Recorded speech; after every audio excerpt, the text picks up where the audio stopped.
প্রিয় দর্শক, আসসালামু আলাইকুম এবং অনেক অনেক শুভকামনা সবার জন্যে। আজ আমি এই এপিসোডে আপনাদের শোনাবো একজন মহান মানুষের কথা। সত্যিকার অর্থে একজন মহান মানুষ। তবে তিনি কোনো উচ্চপদস্থ সরকারি কর্মকর্তা নন কোনো বিজনেস ম্যাগনেট কিংবা সিজনড কোনো রাজনীতিবিদ যার খুব হাই প্রোফাইল রয়েছে, এরকম কেউ তিনি নন। তিনি একজন সাধারণ মানুষ, সাধারণ পদবিধারী, কিন্তু মানুষ হিসেবে তিনি মহান। তিনি আমাদের জুলাই অভ্যুত্থানে যে অবদান রেখেছেন, যে আত্মত্যাগ তিনি করেছেন, যে ঝুঁকি তিনি নিয়েছেন, সেইটি ছিল অসাধারণ, অতুলনীয়, অভাবনীয়। প্রিয় দর্শক, আপনাদের নিশ্চয়ই মনে আছে গত 2024-এর 5 আগস্ট, সেই উত্তাল দিনটির কথা। বিভিন্ন জায়গা থেকে যখন শহীদ মিনারের দিকে জনস্রোত ধাবমান ছিল সেই মহাসমুদ্রে মিলিত হবার জন্যে, ঠিক সেই দিনটিতে দুপুরবেলা তখন ঢাকার চানখানপুর এলাকায় একটি জনস্রোত, শহীদ মিনার অভিমুখী একটি জনস্রোত আটকে দিয়েছিল পুলিশ। ব্যারিকেড দিয়ে আটকে দেবার চেষ্টা করেছিল এবং আটকে দিয়েছিল। আর সেখানে এক পর্যায়ে, এবং সেইটি ছিল একটি ঢাকা মার্চ, যে ছিল আমাদের সেই 5 আগস্টের ঢাকা মার্চ অথবা মার্চ টু ঢাকা। তো সেই মার্চের উদ্দেশ্যেই তারা রওনা হয়েছিলেন। পুলিশ তাদেরকে আটকে দেন, ব্যারিকেড দেওয়া হয় সেখানে, এবং তারা ছিলেন নিরস্ত্র। এক পর্যায়ে সেখানে পুলিশ তাদের উপর আক্রমণাত্মক হয়ে ওঠে এবং সেখানে পুলিশের দায়িত্বরত ছিলেন রমনা জোনের অতিরিক্ত deputy commissioner ADC Shah Alam Mohammad Akhtarul Islam. আর তিনি তার অধীনে থাকা পুলিশ বাহিনীকে নির্দেশ দেন জনতার উপর গুলি ছোড়ার জন্য, নিরীহ নিরস্ত্র জনতার উপর গুলি ছুড়তে তিনি নির্দেশ দেন। এক পর্যায়ে অজয় ঘোষ নামক একজন কনস্টেবলকে হুকুম করা হয় জনতার উপর গুলি ছুড়তে।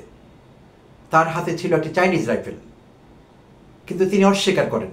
নিরীহ ছাত্র জনতার উপর গুলি চালাতে তিনি অস্বীকার করেন। অজয় ঘোষ বেঁকে বসেন, তিনি বলেন, না, আমি এই ছাত্র জনতার উপর গুলি চালাতে পারবো না। তাকে বারবার হুমকি দেওয়া হয়, ধমকি দেওয়া হয়। সে অতিরিক্ত ডেপুটি কমিশনার শাহ আলম এক পর্যায়ে তাকে লাঞ্ছিত করেন, শারীরিকভাবে তাকে লাঞ্ছিত করেন, তাকে গালাগালি করেন। তবুও অজয় ঘোষ গুলি করতে রাজি হননি। অবশেষে সেই শাহ আলম, সেই দুর্বৃত্ত শাহ আলম, অজয় ঘোষের হাত থেকে চাইনিজ রাইফেলটি কেড়ে নেন। কেড়ে নিয়ে সুজন হোসেনের হাতে তুলে দেন, কনস্টেবল সুজন হোসেন। আর অস্বীকার করছিলেন গুলি করতে কনস্টেবল অজয় ঘোষ।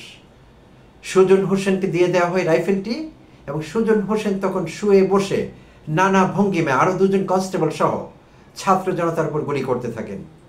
এবং সেদিনের সেই গুলিতে অকুস্থলী 6 জন মানুষ নিহত হন। 6 জন। তো তার মধ্যে আমরা আনাস নামটি প্রায়শই শুনতে পাই, শহীদ আনাস। তো সেই 6 জনের মধ্যে একজন ছিলেন শহীদ আনাস।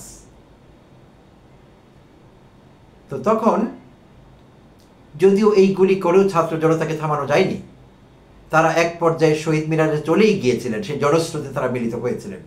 আর পরবর্তীতে যা ঘটেছিল সেইটি হয়ে গিয়েছে ইতিহাস। তো এখন এখানে বক্তব্য বিষয়টি কি, আসলে কি বিষয়ে আমি আলোকপাত করতে চাচ্ছি। একজন পুলিশ কনস্টেবল, এটি কোনো উচ্চ পদ না। তার উপরে অনেক সিনিয়র ছিলেন সেদিন। সাব ইন্সপেক্টর ছিলেন, ইন্সপেক্টর ছিলেন, অ্যাসিস্ট্যান্ট কমিশনার ছিলেন রমনা জোনের, এবং সর্বোপরি কমান্ডিং অফিসার হিসেবে অতিরিক্ত ডেপুটি কমিশনার ছিলেন শাহ আলম। সো এতজন ঊর্ধ্বতন কর্মকর্তা সেখানে উপস্থিত থাকার পর পুলিশের একজন সামান্য কনস্টেবল এই যে অন্যায় আদেশ পালনে রাজি হলেন না, কিংবা প্রত্যাখ্যান করলেন অন্যায় আদেশটি, ঘৃণা করে প্রত্যাখ্যান করলেন এবং বললেন যে আমি ছাত্র জনতার উপর গুলি চালাতে পারবো না। এই বিষয়টিকে আমরা কিভাবে দেখব? এটি অজয় ঘোষের কত বড় আত্মত্যাগ।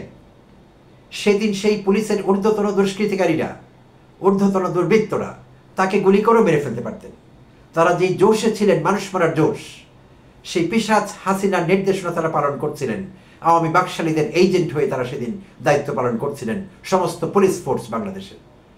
শুধু পুলিশ ফোর্স না, অন্য বাহিনীগুলো, র্যাব, বিজিবি এবং সেনাবাহিনীর একটি ক্ষুদ্রাংশ, যদিও পরবর্তীতে তারা জনতার সমর্থনে এগিয়ে আসেন, হাসিনার সমর্থন তারা ছেড়ে দেন। তো এত এত কর্মকর্তা, এত এত বাহিনীর লোকেরা উপস্থিত থাকার পর একজন ছোট্ট পদে চাকরি করা একজন পুলিশ কনস্টেবল, প্রিয় দর্শক, আপনি কিভাবে দেখছেন বিষয়টি? এই নিউজটি আমাকে আপ্লুত করেছে, আমি আবেগ আপ্লুত হয়েছি।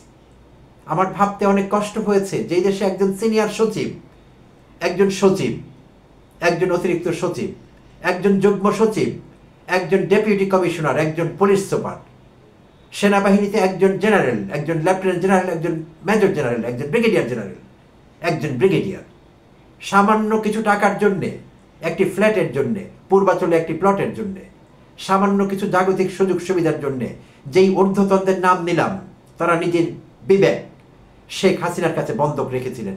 অনেকেই তাদের শুধু একবার রাখেননি, তারা 15-16 বছর ধরে তাদের বিবেক বন্ধক রেখেই চলছিলেন। তারা অনেক উচ্চ পদস্থ ছিলেন, উচ্চ শিক্ষিত ছিলেন, অ্যাটলিস্ট বাই ডেফিনিশন। তারা সুশিক্ষিত ছিলেন কিনা সেই বিষয়ে বিতর্ক হতে পারে, বাট বাই ডেফিনিশন তারা উচ্চ শিক্ষিত ছিলেন, উচ্চ প্রশিক্ষণ প্রাপ্ত ছিলেন। তারা সব কিছু জানতেন, সব কিছু পড়েছিলেন। তারা সমাজবিজ্ঞান পড়েছিলেন, সাইকোলজি পড়েছিলেন, অনেক কিছু পড়েছিলেন। তারা জানতেন, তারা ক্রিমিনোলজি পড়েছিলেন, ল পড়েছিলেন, কনসিকুয়েন্স জানতেন, তারা মানবাধিকার কাকে বলে সেই সংজ্ঞা তাদের জানা ছিল। এই সব কিছুর পরে সেই পিশাচেরা, সেই সিনিয়র সচিব নামক পিশাচ, সচিব নামক দুর্বৃত্ত, অতিরিক্ত সচিব নামক দানব, জেনারেল নামক দুষ্কৃতিকারী, মেজর জেনারেল নামক অন্যায়কারী, এই তস্করেরা, এই দুর্বৃত্তেরা, এই দস্যুরা সেদিন হাসিনাকে সঙ্গ দিয়েছিল। হাসিনার কাছে বিবেক বন্ধক রেখে, তাদের লেখাপড়া, তাদের যোগ্যতা, তাদের প্রশিক্ষণ সব কিছুকে বন্ধক রেখে তারা সেদিন হাসিনার সেবাদাস হিসেবে মাঠে আবির্ভূত হয়েছিলেন, এই সমস্ত উচ্চ পর্যায়ের লোকেরা। সেখানে একজন সামান্য পুলিশের কনস্টেবল অজয় ঘোষ, তার প্রতি শ্রদ্ধায় আমার মাথা অবনত হয়ে আসে, সেলুট জানাচ্ছি তাকে। আমি জানি না তিনি এখন কোথায় আছেন। আমি থাম্বনেইলে যেই ছবিটি ব্যবহার করেছি সেটি অজয় ঘোষের ছবি নয়, প্রিয় দর্শক, সেটি সেই দুর্বৃত্ত রমনা জোনের অতিরিক্ত ডেপুটি কমিশনার শাহ আলম মোহাম্মদ আখতারুল ইসলামের ছবি। এটি একজন ব্যক্তিরই নাম, তার নামটি এরকম, শাহ আলম মোহাম্মদ আখতারুল ইসলাম, দুজন ব্যক্তি কিন্তু নন। সেই দুর্বৃত্তের ছবিটি আমি দিয়েছি থাম্বনেইলে, যাতে আপনারা তার চাঁদ মুখ এক নজর দেখে নিতে পারেন। আমি অনেক চেষ্টা করেছি, কনস্টেবল অজয় ঘোষের ছবি আমি জোগাড় করতে পারিনি, দুঃখিত আমি এই জন্যে।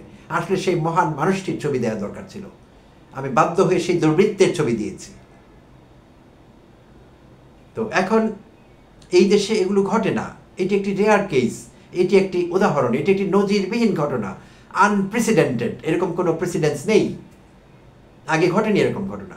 একজন কনস্টেবল এত সাহসী ভূমিকা পালন করতে পারেন, নিজের চাকরির ঝুঁকি নিয়ে, জীবনের ঝুঁকি নিয়ে, পরিবারের ঝুঁকি নিয়ে, এটি অস্বাভাবিক, অসাধারণ। আমি সরকারের কাছে দাবি জানাচ্ছি, এই অজয় ঘোষকে, তিনি যেখানেই আছেন তাকে খুঁজে বের করে তাকে প্রমোশন দেওয়া হোক, তাকে কনস্টেবল থেকে ইন্সপেক্টর করে দেওয়া হোক কমপক্ষে। কারণ এমন অফিসার আমাদের দরকার আছে। আমাদের যোগ্যতা সম্পন্ন MA পাস PhD-ওয়ালা আমাদের কোনো দুর্বৃত্ত দরকার নেই। আমাদের অজয় ঘোষদের জন্য মানবতাবাদী ভালো মানুষের দরকার আছে, যাদের বিবেক জাগ্রত আছে। অজয় ঘোষকে অনতিবিলম্বে ইন্সপেক্টর পদে পদায়ন করা হোক।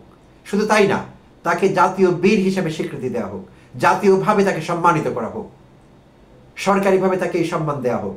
আমি সরকারের সব মহলকে আবেদন করছি, অনুরোধ করছি, সবাইকে, আইন উপদেষ্টাকে অনুরোধ করছি, স্বরাষ্ট্র উপদেষ্টার নজরে আনবার চেষ্টা করছি বিষয়টি। আপনারা দয়া করে এই মহান মানুষটিকে যথাযথ সম্মান দিন, এবং যাতে তিনি একটি উদাহরণ হয়ে থাকতে পারেন বাকি সবার জন্যে, যাতে তাকে দেখে ছোট বড় মাঝারি যে কোনো পর্যায়ের কর্মকর্তা, যে কোনো পর্যায়ের কর্মচারী সাহস সঞ্চয় করতে পারেন যে আমি আমার মনোবল, আমার চারিত্রিক দৃঢ়তা, আমার সব কিছু নিয়ে অন্যায়ের সামনে আমি শক্ত হয়ে দাঁড়াবো, এবং কখনো কোনো অফিসারের অন্যায় আদেশ আমি তামিল করব না, আমি রুখে দাঁড়াবো, আমি প্রতিবাদ করব, আমি প্রজাতন্ত্রের কর্মচারী হব, আমি হাসিনা বা অন্য কারো সেবা দাস হব না। এই সাহস, এই শক্তি যাতে তারা জোগাড় করতে পারেন, অর্জন করতে পারেন, সেই জন্য সরকারের সব মহলকে অনুরোধ করছি, অজয় ঘোষকে সামনে নিয়ে আসুন প্লিজ। এটি সময়ের দাবি, এটি করতেই হবে। দেশের স্বার্থে এমন মানুষদের সম্মানিত করা দরকার, এবং এমন মানুষদের সম্মানিত করতে পারলে সরকার নিজেই সম্মানিত হবে, আমি বিশ্বাস করি। ধন্যবাদ দর্শক, ভালো থাকবেন।